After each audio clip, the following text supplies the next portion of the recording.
ترجمان دفتر خارجہ کے مطابق امریکی محکمہ خارجہ کی سوشل میڈیا پر امیگریشن ویزے کے حوالے سے رپورٹ دیکھ لی ہے۔ پاکستان امریکی امیگرینٹ ویزے سے متعلق امریکی حکام سے رابطے میں ہے۔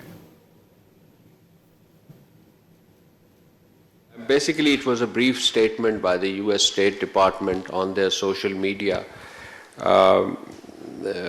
account about the internal review of processing immigrant visas, that they are in the process of that.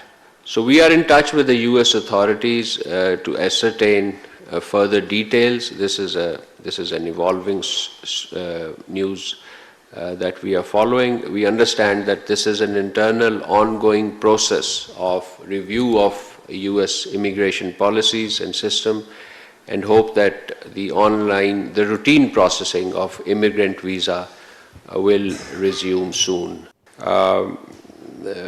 Account about the internal review of processing immigrant visas, that they are in the process of that.